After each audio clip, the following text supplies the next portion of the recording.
Hi നമസ്കാരം പ്രിയപ്പെട്ടവരെ. നിങ്ങൾക്ക് പലർക്കും ദൈവന്റെ മോന്ത കാണുമ്പോഴത്തേക്ക് എന്തെങ്കിലുമൊക്കെ ചെയ്യാനോ അല്ലെങ്കിൽ എന്തെങ്കിലുമൊക്കെ പറയാനൊക്കെ തോന്നുമെന്ന് എനിക്കറിയാം. പക്ഷെ നിങ്ങൾ ക്ഷമയോടുകൂടി നിങ്ങൾ ഈ വീഡിയോ ഒന്ന് കാണണം. കാരണം ഇവന്റെ ആ ഒരു രൂപവും ഭാവവും ഇവന്റെ ആംഗ്യവും ഒക്കെ കാണുമ്പോഴത്തേക്ക് തലയുടെ ഒബ്ലാം കെട്ടക്കിട്ട് അടി കൊടുക്കാനൊക്കെ നമുക്ക് തോന്നും. പക്ഷെ ഒന്ന് ക്ഷമിക്കുക, കുറച്ച് കാര്യങ്ങൾ പറയാനുണ്ട്. ഇന്ത്യ ഭരിക്കുന്നത് BJP ആണ്. BJP എന്ന് പറയുന്നത് രാജ്യത്തിന്റെ ഒറ്റ കക്ഷിയാണ്. 10-25 സംസ്ഥാനങ്ങൾ ഭരിക്കുന്നവരാണ്. 56 ഇഞ്ച് നെഞ്ചുവിരിവുള്ള നമ്മുടെ പ്രധാനമന്ത്രി എല്ലാത്തിനെയും ഒറ്റക്ക് നിന്ന് ഫേസ് ചെയ്യാനായിട്ടുള്ള കഴിവുള്ളതാണ്. പക്ഷെ പത്രക്കാരെ കണ്ടാൽ പേടിക്കും, ചോദ്യം ചോദിച്ചാൽ പേടിക്കും. പിന്നെ കുറച്ച് പിള്ളേരെല്ലാം കൂടെ ഇപ്പൊ കോക്രോച്ച് ജനതാ പാർട്ടി എന്നും പറഞ്ഞൊരു പാർട്ടി രൂപീകരിച്ചു. അത് മണിക്കൂറുകൾ കൊണ്ട് മില്യൺ ആളുകളാണ് അതിനകത്തേക്ക് വരുന്നത്. വിദ്യാസമ്പന്നരായിട്ടുള്ള ആൾക്കാരാണ് വരുന്നത് കേട്ടോ. നാടിന്റെ ഭാവി വാഗ്ദാനങ്ങളാണ് ഈ ഒരു പ്രസ്ഥാനത്തിന്റെ ഭാഗമായി വരുന്നത്. ഏതാണ്ട് 4-5 ദിവസം കൊണ്ട് ഇൻസ്റ്റഗ്രാമിൽ തന്നെ 22 മില്യൺ ഫോളോവേഴ്സാണ് കിട്ടിയിരിക്കുന്നത്. പല അക്കൗണ്ടുകളും നമ്മുടെ ഇന്ത്യയിൽ പൂട്ടിയെന്നുള്ള വാർത്തയൊക്കെ നമ്മൾ കണ്ടല്ലോ. പിന്നെ ഈ ഫോളോവേഴ്സിന്റെ എണ്ണം പറഞ്ഞത് വളരെ രസകരമായിട്ട് എനിക്ക് തോന്നി. കാരണം ഏറ്റവും കൂടുതൽ 44% ആളുകളും ഈ കോക്രോച്ച് ജനതാ പാർട്ടിയെ പിന്തുണയ്ക്കുന്നത് പാകിസ്ഥാനിൽ നിന്നുള്ളവരാണ്. 14% ആൾക്കാർ ബംഗ്ലാദേശിൽ നിന്നുള്ളതാണ്.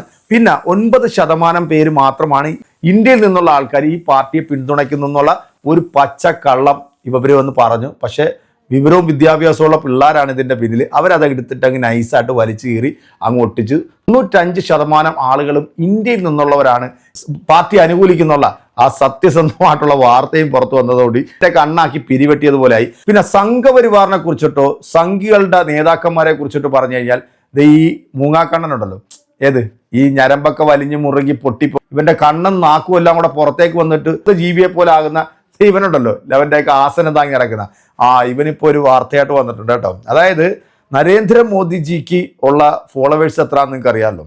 നിങ്ങൾ നോക്കിയാൽ നിങ്ങൾക്ക് കാണാം. അതിനകത്ത് ആരൊക്കെയാണ് ഫോളോ ചെയ്തതെന്ന് നോക്കിയാലും ഇദ്ദേഹം ആരെയാണ് ഫോളോ ചെയ്തതെന്ന് നോക്കിയാലും അതും നമുക്ക് കാണാം. ഇങ്ങനെ പച്ച കള്ളത്തരം പറയുന്ന ഇവനെപ്പോലുള്ള വിവരം കെട്ട വിവരദോഷികളെ നമ്മൾ എന്താണ് പറയുന്നത്? എന്തായാലും പ്രിയപ്പെട്ട പ്രേക്ഷകരായിട്ടുള്ള നിങ്ങൾ ഈ വീഡിയോ ഒന്ന് കാണാതെ പോകരുത്. കണ്ടിട്ട് ഇതിന് കൃത്യമായിട്ടുള്ള മറുപടി ഇവന്റെ അണ്ണാക്കി തന്നെ കൊടുക്കണം കേട്ടോ.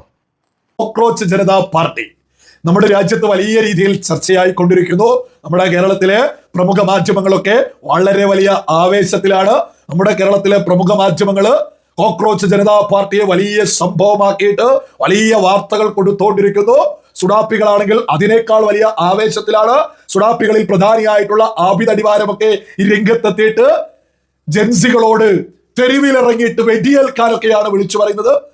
പ്രമുഖ മാധ്യമങ്ങളിലെ ഹാഷ്മി താജ് ഇബ്രാഹിം ഒക്കെ ഒരു പടി കൂടി മറികടന്നുകൊണ്ട്, മറ്റു മാധ്യമങ്ങളെയൊക്കെ ഒരു പടി കൂടി മറികടന്നുകൊണ്ട് ഈ കോക്രോച്ച് ജനതാ പാർട്ടിയുടെ ഒരു പ്രതിനിധിയൊക്കെ ചാനൽ ചർച്ചയിലേക്ക് എത്തിച്ചിട്ട് വലിയ ചർച്ച ചെയ്യാം, വലിയ സംഭവമാക്കിയിട്ട് ഈ കോക്രോച്ച് ജനതാ പാർട്ടിയൊക്കെ ഈ കഴിഞ്ഞ 3-4 ദിവസം കൊണ്ട് പൊട്ടിമുളച്ചിട്ടുള്ളൊരു ഒരു കുറച്ച് ആൾക്കൂട്ടത്തെ വലിയ സംഭവമാക്കാൻ എങ്ങനെയാണ് ബോധവും വിവേകമുള്ള ആളുകൾക്ക് സാധിക്കുക? ഈ കുറഞ്ഞ ദിവസങ്ങൾ കൊണ്ട് ഉണ്ടായിട്ടുള്ള ആ ഒരു ആൾക്കൂട്ടത്തിൽ നിന്നൊരു ഒരു പ്രതിനിധിയെ വിളിച്ച് ചാനൽ ചർച്ചയിലേക്ക് പോലും ഒരു ചർച്ചയ്ക്ക് ഇരുത്തണമെങ്കിൽ ഇതൊന്നും നിഷ്കളങ്കമാണ് എന്ന് നിങ്ങൾ ആരെങ്കിലും കരുതുന്നുണ്ടോ? ഒക്കെ വിവേകത്തോടുകൂടി മലയാളികൾ ചിന്തിക്കേണ്ടതാ. നമ്മുടെ തൊട്ടടുത്ത അയൽരാജ്യങ്ങളായിട്ടുള്ള ബംഗ്ലാദേശില്, നേപ്പാളില് ജൻസി എന്ന് പറഞ്ഞുകൊണ്ട് വലിയ കലാപമാണ് ഉണ്ടായിട്ടുള്ളത്. വലിയ കലാപം, മരണത്തെ പോലും താഴെ ഇറക്കിയിട്ടുള്ള വലിയ കലാപം. അത്തരത്തിലുള്ള ഒരു കലാപശ്രമമാണോ ഇവിടെ ആളുകൾ നടത്താൻ ശ്രമിക്കുന്നത്? നമ്മൾ വലിയ ഗൗരവത്തിൽ ഇത് നോക്കിക്കാണേണ്ടത്.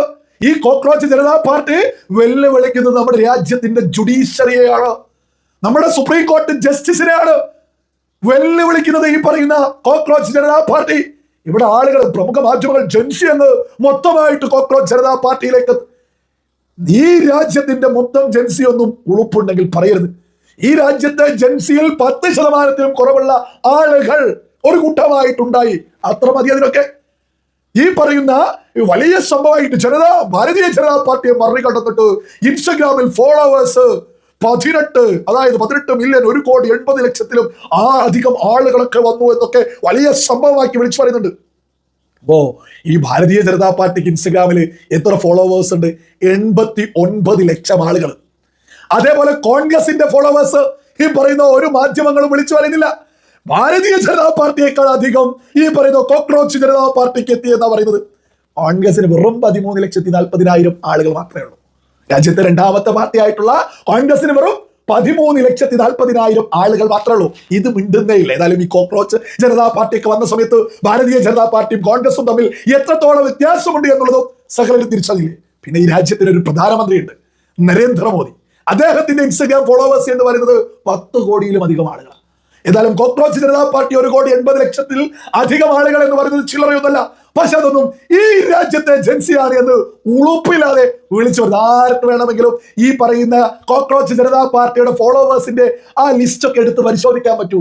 പാകിസ്ഥാനികളുടെ ഒരു കുത്തോയ്ക്കതിലുണ്ട്, ബംഗ്ലാദേശികളുടെ ഒരു കുത്തോയ്ക്കതിലുണ്ട്, അതിൽ അമേരിക്കൻസ് ഉണ്ട്, അതിൽ സൗദി അറേബ്യൻ ആളുകളുണ്ട്, അതിൽ UAE ആളുകളുണ്ട്. ഈ പറയുന്ന കോക്രോച്ച് ജനതാ പാർട്ടി വിദേശത്ത് ഉണ്ടായിട്ടുള്ള ഒരു ആശയമാണ്. നമ്മുടെ രാജ്യത്തിന്റെ ജുഡീഷ്യറിയെ പോലും വെല്ലുവിളിക്കാൻ മനഃപൂർവ്വം രാജ്യത്തിന്റെ പുറത്ത് നിന്ന് ഉണ്ടായിട്ടുള്ള ഒരു സംവിധാനമാണ്. അമേരിക്കയിലാണ് ഇത് രൂപീകരിച്ചിട്ടുള്ള ആളുള്ളത്. ഈ രൂപീകരിച്ചിട്ടുള്ള ഈ കോക്രോച്ച് ജനതാ പാർട്ടിയുടെ ഈ ഇൻസ്റ്റഗ്രാം അക്കൗണ്ട് ഉണ്ടാക്കിയിട്ടുള്ള ആള് AAPയുടെ സോഷ്യൽ മീഡിയ വിങ്ങിൽ കേജ്രിവാളിനൊപ്പം വർക്ക് ചെയ്തിട്ടുള്ള ആളാണ്. ഈ കേജ്രിവാൾ ഈ അടുത്ത് രാജ്യത്തെ ജൻസിയോട് നേപ്പാളിലും ബംഗ്ലാദേശിലും ഉള്ളതുപോലെ തെരുവിലിറങ്ങാൻ കലാപത്തിന് ആഹ്വാനം ചെയ്തത് രാഹുൽ ഗാന്ധിയുടെ ലക്ഷ്യം മറ്റെന്തെങ്കിലാണോ? ഇതേ രാഹുൽ ഗാന്ധി കഴിഞ്ഞ നിയമസഭാ തിരഞ്ഞെടുപ്പ് നമ്മുടെ കേരളത്തിലെ ഉൾപ്പെടെ നടന്നുള്ളത് 5 നിയമസഭാ തിരഞ്ഞെടുപ്പുകളുടെ റിസൾട്ട് വന്ന സമയത്ത് കേരളത്തിൽ തമിഴ്നാട്ടിലും ശരിയാണ്, റിസൾട്ടൊക്കെ കൊള്ളാം.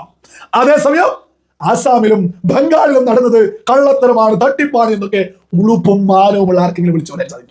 നെഞ്ചു വിരിച്ചു നിൽക്കാൻ യുവത തയ്യാറായാൽ വെടിവെച്ചു കൊല്ലുകയല്ലാതെ മറ്റൊന്നും ചെയ്യാൻ BJPക്ക് സാധിക്കില്ല. നിങ്ങൾ കേട്ടില്ലേ? നെഞ്ചു വിരിച്ചു നിൽക്കാൻ യുവത തയ്യാറായാൽ വെടിവെച്ചു കൊല്ലുകയാണെങ്കിലും ജനങ്ങൾ യുവതയോട് തെരുവിലിറങ്ങാൻ വിദേശത്ത് സുഖിച്ചിരുന്നുകൊണ്ട് ആവിതടിവാരമൊക്കെ പ്രഖ്യാപിക്കുന്നത് എന്താണ് ലക്ഷ്യം? ഈ രാജ്യത്തിന്റെ തകർച്ചയല്ലേ? പിന്നെ ഇവൻ വിളിച്ചു പറയുന്നത് എന്റെ അക്കൗണ്ട് പൂട്ടിയോന്നു. എന്റെ അക്കൗണ്ട് പൂട്ടിയതാരാ? കേരള സർക്കാരാണ്. അതിൽ കേന്ദ്ര സർക്കാരിന് ഒരു പങ്കുമില്ല. പിന്നെ പറയുന്ന നോർവീജിയൻ എന്നൊക്കെ പറഞ്ഞുള്ള ജേർണലിസ്റ്റിന്റെ അക്കൗണ്ട് പൂട്ടാൻ ഈ പറയുന്ന സ്ഥലത്തെ ഏറ്റവും വലിയ മാധ്യമ സ്വാതന്ത്ര്യമുള്ള രാജ്യമാണ് അവിടെ, അതുകൊണ്ടാണ് ആ മാധ്യമ പ്രവർത്തക അത്തരത്തിൽ ചോദ്യം ചെയ്തത് എന്നൊക്കെ പറയുന്ന അതേ ആളുകൾ എക്സ് അക്കൗണ്ട് അവരുടേത് നമ്മൾ പൂട്ടിയെന്ന് എന്തിനു പറയാ? ഈ രാജ്യത്തെ പൗരയാണോ ആ മാധ്യമ പ്രവർത്തക? ആ രാജ്യത്തെ പൗര എക്സ് അക്കൗണ്ട് നമ്മുടെ രാജ്യത്തിൻ്റെതല്ല, അത് പുറത്തൊരു രാജ്യം. അപ്പോ ഈ പറയുന്ന നോർവേ പോലെയുള്ള അവിടെയുള്ള ഒരു മാധ്യമ പ്രവർത്തകരുടെ അക്കൗണ്ട് പൂട്ടിയാൽ നമ്മുടെ രാജ്യത്തിന് എന്ത് ബന്ധം? സകലതും നമ്മുടെ രാജ്യമാണ് ചെയ്തത് എന്നൊക്കെ പറയാൻ ഇവരെ പോലെയുള്ള നിറകെട്ടവന്മാർ മത്സരിക്കാൻ, പോറല് പോലെ കേൾക്കാൻ ഈ ഇന്നലെ മുളച്ചു വന്നിട്ടുള്ള ഒരു കൂറകൾക്കും സാധിക്കില്ല എന്നുള്ളതും കൃത്യമായിട്ട് അങ്ങ് തിരിച്ചറിഞ്ഞോളൂ. സംഘപരിവാറിന്റെ കോണകം കഴുകി ആ വെള്ളവും കുടിച്ചിട്ട് വന്നിരുന്നുകൊണ്ട് ഇങ്ങനെ ഈ വലിഞ്ഞു മുറുങ്ങി പൊട്ടിച്ചാകുന്ന ഈ കാരാട്ടെന്ന് പറയുന്ന ഈ വേട്ടാവളിയൻ സത്യം പറയാൻ നമ്മുടെ കേരളത്തിലെ ജനങ്ങൾക്കും വിദ്യാസമ്പന്നരായിട്ടുള്ള ജനങ്ങൾക്കും അപമാനമാണ് കേട്ടോ ഈ വേട്ടാവളിയൻ. ഇവൻ എന്താ പറഞ്ഞത്? നരേന്ദ്രമോദിജിയുടെ ഫോളോവേഴ്സ് നിങ്ങളൊന്ന് നോക്കൂ. 2014 തൊട്ട് 15 വർഷമായിട്ട് ഭരിച്ചുകൊണ്ടിരിക്കുകയാണ് നരേന്ദ്രമോദിജി അല്ലേ. അപ്പൊ അദ്ദേഹത്തിന് കിട്ടുന്ന ജനപിന്തുണ എങ്ങാണെന്നുള്ളത് ആ ഇൻസ്റ്റഗ്രാമിൽ കയറി തന്നെ നിങ്ങൾ നോക്കിയാൽ നിങ്ങൾക്ക് തന്നെ മനസ്സിലാകും എത്രത്തോളം സത്യം ഇതിനകത്തുണ്ടെന്നും. വെറും 4 ദിവസം കൊണ്ട് 22 മില്യൺ ഫോളോവേഴ്സ് കിട്ടണം എന്നുണ്ടെങ്കിൽ ഈ രാജ്യത്തിൻ്റെ ഭരണത്തോടുള്ള എത്രത്തോളം വെറുപ്പ് ഇവിടുത്തെ യുവാക്കൾക്കുണ്ട് എന്നുള്ളത് നിങ്ങൾ മനസ്സിലാക്കുക. രാജ്യത്തിൻ്റെ ഒരു ഭാവി വാഗ്ദാനങ്ങളാണ് അവരെ വെറും കൂറയായിട്ട് ചിത്രീകരിക്കുമ്പോൾ അതേ കൂറയിൽ തന്നെ മറുപടി കൊടുത്തപ്പോഴത്തേക്ക് 56 നെഞ്ച് വിരിവുള്ള ഈ സാധനം പേടിച്ചിട്ടുണ്ടെന്നുണ്ടെങ്കിൽ നിങ്ങളൊന്ന് ആലോചിച്ച് നോക്കും. ഇപ്പൊ ഇവരെ പോലുള്ള വേട്ടാവളിയനടക്കം സംഘപരിവാറിന് വെള്ളപൂശാനും ഈ പാർട്ടിയെ ഇഴുത്തി കാണിക്കാനും വരണമെന്നുണ്ടെങ്കിൽ എത്രത്തോളം ഇത് ജനങ്ങളുടെ ഇടയിൽ സ്വാധീനിച്ചിട്ടുണ്ട് എന്നുള്ളത് നിങ്ങൾക്ക് ഇവന്റെ ഈ വികൃത ആംഗ്യങ്ങളിൽ നിന്ന് തന്നെ നിങ്ങൾക്ക് മനസ്സിലാക്കിയെടുക്കാൻ സാധിക്കും അല്ലേ. എന്താണെങ്കിലും ഒരു വിപ്ലവത്തിലേക്ക് തന്നെയാണ് നമ്മുടെ രാജ്യം പോകുന്നത് എന്നുള്ളതാണ്. കാരണം ഈ രാജ്യത്തെ കോർപ്പറേറ്റ് കമ്പനികൾക്ക് വേണ്ടി മാത്രം പണിയെടുക്കുന്ന ഒരു ഭരണകൂടം അല്ലെങ്കിൽ ഒരു സർക്കാർ അതിനെ താഴെ ഇറക്കാൻ ഒരു പക്ഷേ ചിലപ്പം ഇത് വലിയൊരു വിപ്ലവം ആയേക്കാം എന്നാണ് എൻ്റെ ഒരു പ്രതീക്ഷ. അല്ലാതെ ഇത് വേറെ ആർക്കും എതിരെ രാജ്യമാണ് പ്രധാനം. രാജ്യത്തിൻ്റെ വികസനം, രാജ്യത്തെ ജനങ്ങളെ, രാജ്യത്തെ പൗരന്മാരെ ഒരേപോലെ കാണാൻ കഴിവുള്ള ഒരു സർക്കാർ അത് നമ്മുടെ രാജ്യത്ത് വരേണ്ടത് അനിവാര്യമായതുകൊണ്ട് തന്നെയാണ് ഇന്ന് ഈ ഒരു പ്രക്ഷോഭത്തിന് തുടക്കം കുറിച്ചിരിക്കുന്നത്. ഇവർ പല പ്രാവശ്യം ഇപ്പോൾ അക്കൗണ്ടുകൾ പൂട്ടുന്നു, അവർ പുതിയ അക്കൗണ്ടുകൾ ഉണ്ടാക്കുന്നു. എന്തിനാണ് ഇവർ ഇത്രയും വെപ്രാളം കാണിക്കുന്നത്? എന്തിനാണ് ഇവർ ഇത്രയും ഭയക്കുന്നത്? രാജ്യം ഭരിക്കുന്ന പാർട്ടി, 10-25 സംസ്ഥാനം ഭരിക്കുന്ന പാർട്ടി, രാജ്യത്തെ ഒറ്റക്കക്ഷി, എന്തിനാണ് നിങ്ങൾ ഈ ഒരു കൂറയെ പേടിക്കുന്നതെന്നാണ് എൻ്റെ ഒരു ചെറിയൊരു ചോദ്യം. അത് തന്നെയാണ് എനിക്ക് ഈ വേട്ടാവളിയനോട് ചോദിക്കാനുള്ളത്, എടാ നീ തിന്നോ അല്ലെങ്കിൽ നീ നക്കിക്കോ, പക്ഷെ ഇങ്ങനെ വന്നു കിടന്നുകൊണ്ട് നീ കരഞ്ഞു മൂങ്ങി നക്കരുത്. നീ നക്കുന്നത് നീ അങ്ങ് നക്കി തുടർന്നോ, ഇനിയും നീ ഇത് തന്നെ അങ്ങ് തുടർന്നുകൊണ്ടിരിക്കും. പ്രേക്ഷകരെ ഇതിനുള്ള മറുപടി നിങ്ങൾ കൊടുക്കുക. അടുത്തൊരു വീഡിയോ കാണാം.